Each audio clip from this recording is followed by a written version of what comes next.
we've looked at all the more deficient or more problematic ways of drawing samples.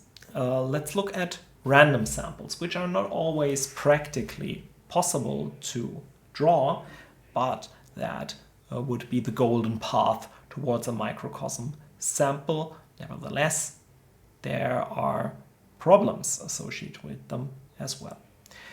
Random sampling is first and foremost simple random sampling, and that is when two conditions are fulfilled. Every element or every unit in your population or universe has the same chance of being selected into the sample, and of course it should be greater than 0 if it's the same, so we have a sample. Otherwise we don't draw anyone if the sampling probability is 0. And any combination of the elements in the population or universe has the same probability of being selected into the sample. So we also have serial independence of selection. That is strongly violated in a snowball sample, where the chance of a person to be included in the sample increases if their best buddy has been drawn into the sample before. So there is a chunk of people, those that follow the snowball, basically, the pathway of duplication of units, you could say. They have a co-probability. So either they both end up in the sample with a relatively high likelihood, or they don't come into the sample at all. Good. The starting points of the snowball smalling change the likelihood of the combinations through this homophily mechanism I talked about earlier. Good. If you have actually a list of units, articles, a list of telephone numbers, a list of email addresses, and so on, you can start drawing them in Excel by writing rand in brackets, and then brackets open and closed into the spreadsheet cell where the random number should appear. The randomization, however, will be repeated with every time you press enter or make an entry. Therefore, you have to copy and paste the cells with the random number to a new set of cells using the option to paste values. This then freezes the randomization result, so you have one round that then really counts and is represents the random numbers. The die has been cast then, and the random number has been generated. In R, you can do the same thing. You can create a new vector x and assign 125 random numbers to that vector x using this code. X is assigned to a random uniform distribution where numbers run from 0 to 1. That's the random numbers, and that we do that 125 times.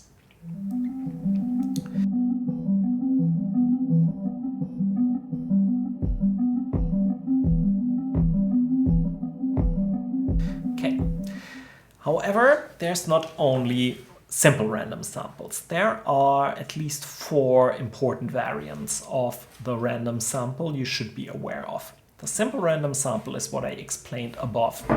All units are selected from the full list of possible units, and all have the same probability of becoming part of the sample. Imagine the Norwegian Society for the Conservation of Nature wants to learn about their members' attitudes towards different energy sources and modes of electricity production. They have a complete list of their 24,000 members, but do not want to survey all their members to avoid over-surveying. So they settle on a 25% sample and send out invitations to participate in their survey to a random selection of roughly 6,000 members. They create random numbers with a uniform distribution between 0 and 1 in their Excel spreadsheet with the email addresses, and then they draw everyone who gets a number below 0.25. that would be your sampling procedure.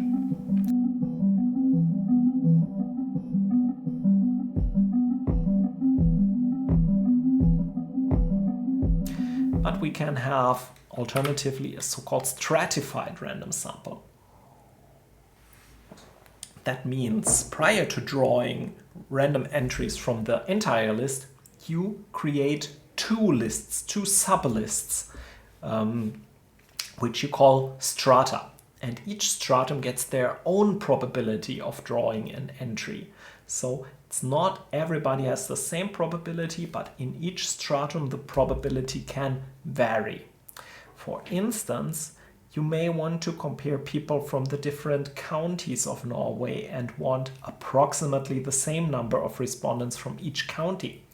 If you're drawing respondents from a pan-Norwegian list randomly, you would get lots of people from Oslo, Vestland and Akershus and almost none from Telemark, Troms or Finnmark. Therefore, what you do is to subdivide the population by county and then draw with a different probability, with a higher probability for less populous counties and a lower probability for more populous counties.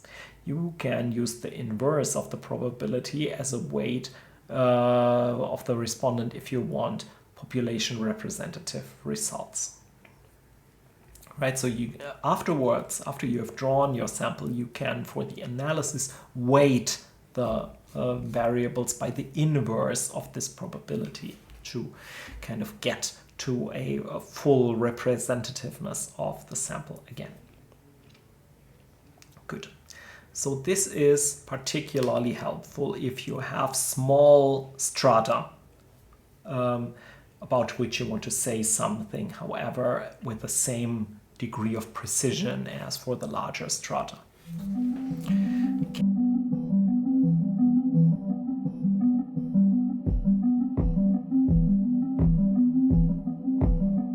Then we have weighted random samples, where each unit of the population can have a different weight of being selected, for example, because they are differently important for the inference you want to make.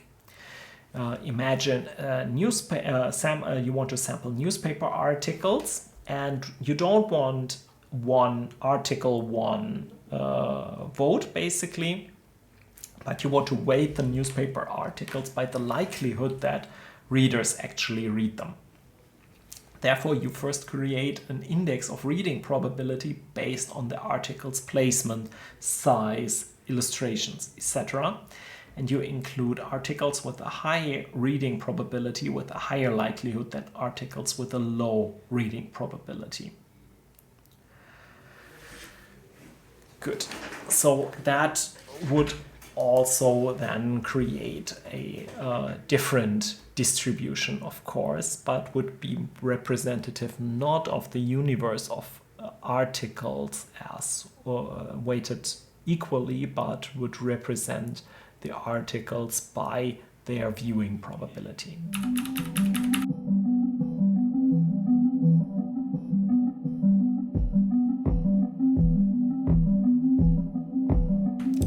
And you can have a systematic sample. That sounds very much like the opposite to a random sample, but it's actually just a practical implementation for drawing something like a random sample. You may find yourself in a situation where you can't simply draw randomly from a list because you don't have direct access to the list, or somebody else hosts the list or something. So randomly drawing from that list would be cumbersome for you or for somebody else. It may be easier and almost as good to just draw every ith entry from the list. So let's say every 10th entry from the list. As long as the list is not sorted in a very specific way, for instance, it might be that every even entry is a male and every odd entry is a female person, and you draw every 10th person, and then you end up with an all-male sample. So that needs to be avoided, but this will often result in random-like samples if you draw like the 10th entry from a list, every 10th entry from a list.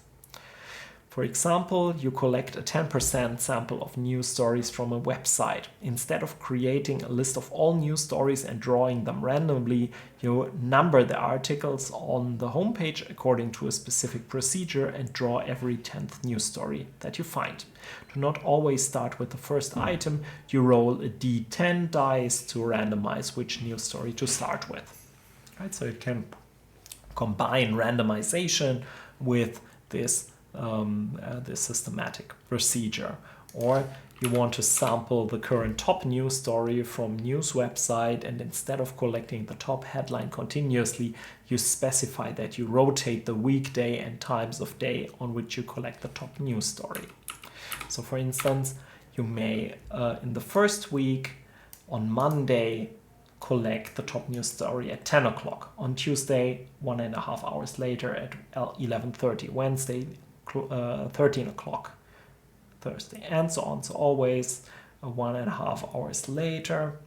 And then the next Monday, you don't have 10 o'clock, but you have 19 o'clock. And the final Monday at 5:30, right? So you kind of circulate systematically the time of day and the week across the weeks, right?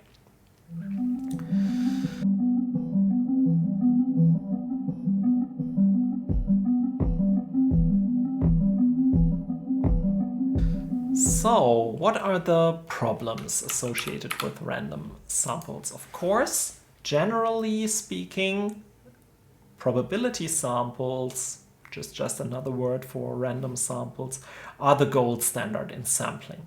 However, they face some practical difficulties. There might be a biased sampling frame, so-called coverage error. An accurate, complete list of the entire population is required for random samples to unfold their full power. And if it is incomplete or we don't know how complete it is, there may be a bias in who is listed and who is not. Example, newer members in an association may be missing from the current list of members. It hasn't been updated yet, and the new members may be systematically different from the old ones because they joined later for some reason. And suddenly you have a problem. A second danger is non-participation. So we always have to consider that we can't just collect data for all units that we want to collect data about that we have selected into our sample. Non-participation can cause so-called unit non-response error. An entire unit is missing from the data, and we don't know what that unit would have produced in terms of data. Non-participation in surveys is a particularly cumbersome phenomenon and threatens to introduce systematic bias. Those who opt out of surveys altogether have a reason to do so, and that very reason may be meaningfully connected to something the study is interested in.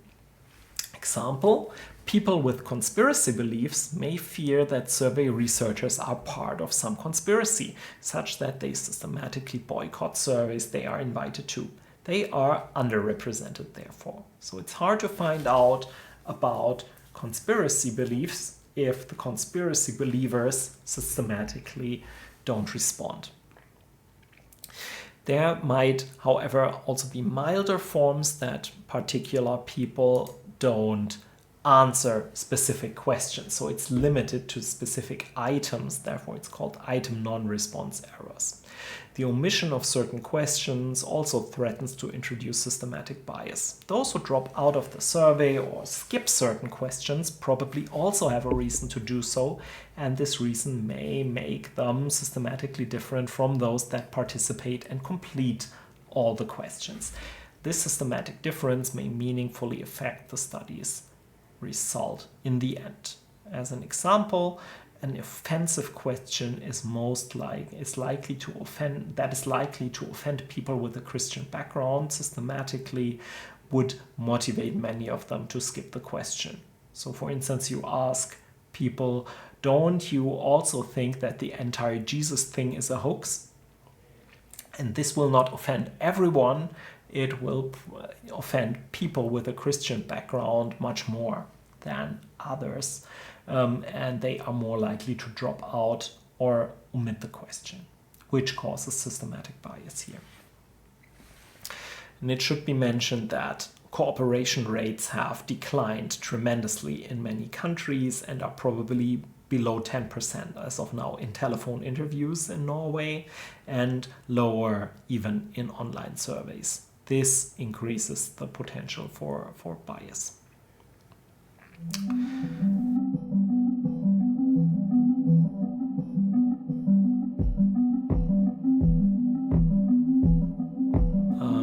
When we're talking about the adequacy of samples related to surveys, that can basically be applied to every kind of quantitative research, one can use the total survey error framework that tries to break down the potential errors into several common sources located at the different stages of the research process. You can basically use that as a checklist where you can see sampling related problems.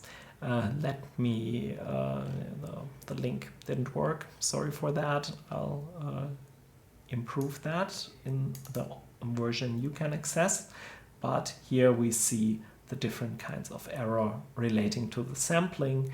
We might have coverage errors, sampling errors, and unit non-response errors. And then we enter the realm of measurement, where we get this item non-response error plus measurement error, processing errors, and analysis, presentation, or interpretation errors that then show up in the displayed data in the end.